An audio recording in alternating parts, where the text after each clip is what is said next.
Hi guys! So for today's video, samahan nyo naman ako magluto ng escabeching toyo or tawag dito sa amin guys na pinikas na bulad. Ganun, basta bulad, lami, dyan na. Huy! So tara, let's go!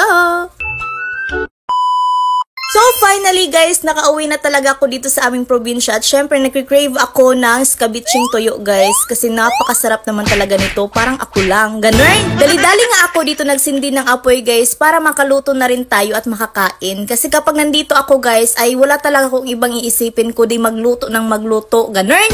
Huy! Napakaganda nga ng sikat ng araw ngayon guys at wala akong ibang maisip, buti na lang may tuyo kami dito at ito yung gagawin ko ngayon. Hindi ko lang to basta priprituhin guys kasi gagawan ko to ng masarap na sauce. Ganun! Huy! Basta gani pinikas, lami jud kaayo na. Huy! O, parang iba naman yung iniisip nyo. Hindi yun guys, yung masarap na ulam. O, kayo ba? Kumakain ba kayo ng ganito?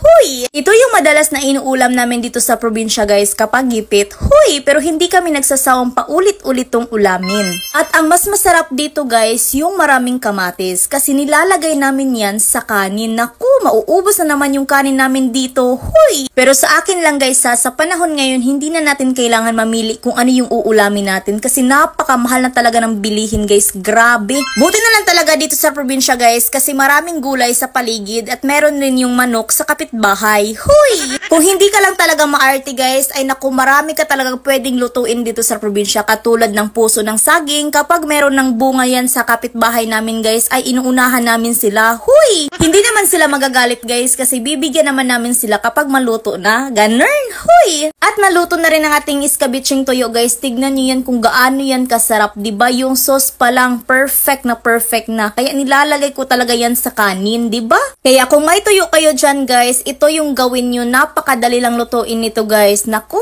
Sinasabi ko talaga sa inyo guys, kapag ganito yung ulam nyo, naku, mauubos talaga yung bahaw nyo dyan sa bahay nyo. Huy! Sarap na sarap nga ako dito sa kinakain ko guys, kaya ano pang hinihintay nyo dyan, magluto na rin kayo dyan sa bahay nyo guys. At huwag nyo rin kalimutan i-share tong video na to. So ayan lang guys, for today's voice over video. Salamat palanggatan mo. Bye! Sa mga naghahanap ng legit na link, dito na sa Paldo Plus. Huy!